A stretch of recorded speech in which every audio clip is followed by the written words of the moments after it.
In this English lesson, I wanted to help you learn the English phrase to bleep out. Have you ever been watching a TV show or a movie, and then sometimes the person says a bad word like or sh, and instead of hearing the word, you just hear a beep like I just put in this video?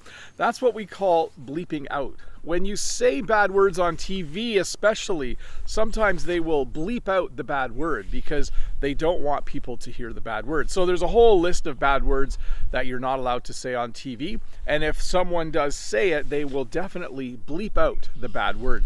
They don't do this as much in movies. Usually when you watch a movie, if you rent a movie or watch it on Netflix, do people still rent DVDs? I'm not sure. They usually don't bleep out the bad words, but if you're watching something on TV and it has a bad word in it, often they will bleep out the bad word.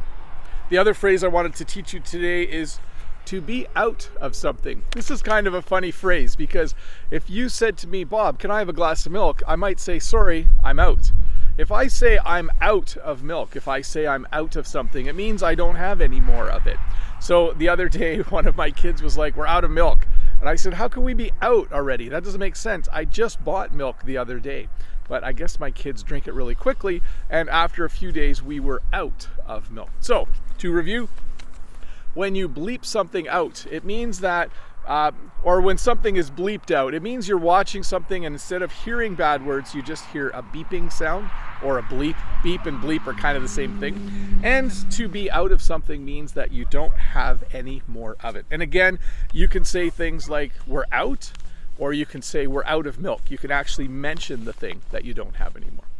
But hey, let's look at a comment from a previous video. This comment is from Athanasios. Thanks for these phrases, Teacher Bob. Yesterday I saw a driver who double parked, but it was just to pick up his child. I got the wrong idea about him. And my response was, it's easy to jump to conclusions. So that was from the video the other day where I talked about the phrase to have the wrong idea or to get the wrong idea about someone.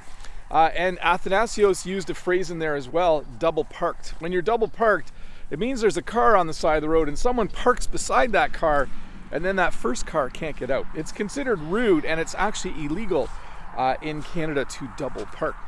And then I used the phrase too, didn't I? I used the phrase jump to conclusions.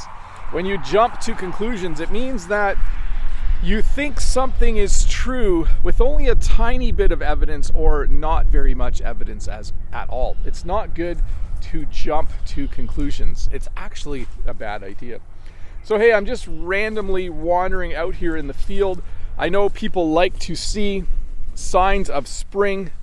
There aren't a lot of signs of spring, but once again, the daffodils are starting to come up.